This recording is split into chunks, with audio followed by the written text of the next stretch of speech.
Hello and welcome to Omuti Kreativ Online Talks. My name is Sharon Haita, and thank you for subscribing and thank you for following our online talks and following our conversations about human trafficking. So today we are going to look at something so different, something that connects so much on the victims of human trafficking. And we are going to look at what are the reasons why most of the victims of human trafficking may not cooperate or may not seek for help to be helped when they're in situations of being victims. And one of the reasons that I'm going to begin is most of the victims of trafficking don't know their rights. They're not literally aware of their rights. And why am I saying so? It's because they stay in those houses or in those places of where they're put to work. When they're treated in a way that they don't deserve, you find that a girl child or a boy child is put to manage a house or to work on a house that has like 4 floors, and they're working one person. And maybe these families are so big. Like when you look at the Arab areas, most of these people always stay together as a family, and there's so many of them. And so this one calls your name. This one is calling for you to come and help. So, and then for them, because they're not aware that, hey, I have to work on these few people, I have to work on maybe on one floor. I'm not supposed to be given this much workload.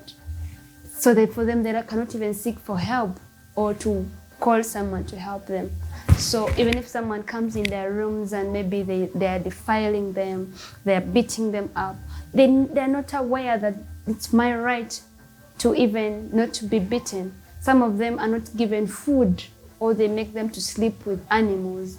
They know that, okay, as a person, my right is to eat food, my right is not to sleep with animals. So they're not aware most of the times. Another reason why the victims may not cooperate is because they fear to be deported.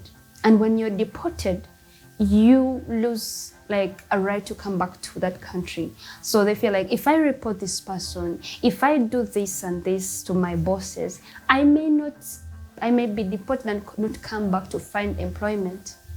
So there is fear of being deported. There's also fear of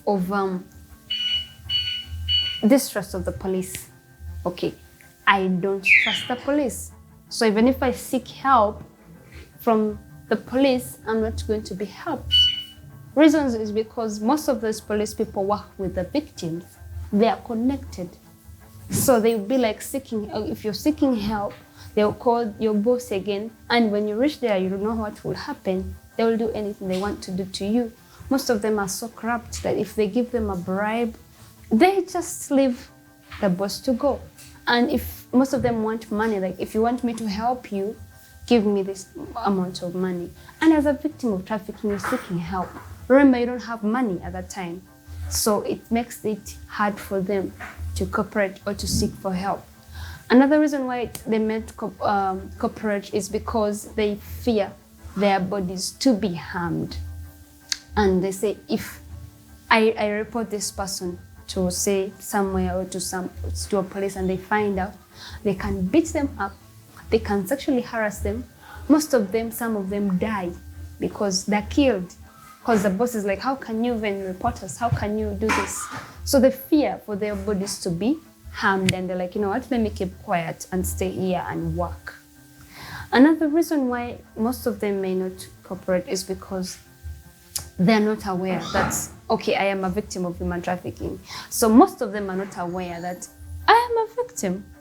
They don't have enough information about who a victim is, what is more like, okay, what am I? I am maybe just working and I'm supposed to do this and this in any way. So they are not aware that, okay, I am a victim. We have experiences where someone comes back from work and you tell them, you're a victim. And they're like, no, I am not a victim. So they don't know that they're victims. And then another reason why they may not cooperate or they fear to seek help is because of social stigma. the fear to be discriminated with the society. It can be society within, that if you do this, or if you come back home, they're going to be like, hey, this person went to work and look at how they have come back. Like, they look terrible. For us who are back here home, we are looking fine. We thought you're working. So there's a way the community or the society perceives them. Right? So they fear, like, if I go back home, this will happen. They also fear the society that is around them, because they're from a different place. They're from a different family. They're not related. So they're like, if I seek help from this society, they're going to discriminate me. First of all, I'm not like them. I'm not their blood. I'm not their family. You get? So they fear to the social stigma part of it. And thank you so much for following this conversation. There's so many fears of why these victims may not cooperate, but we have managed to share with you that today. We shall share more and more if you continue following us on our conversations. Thank you so much.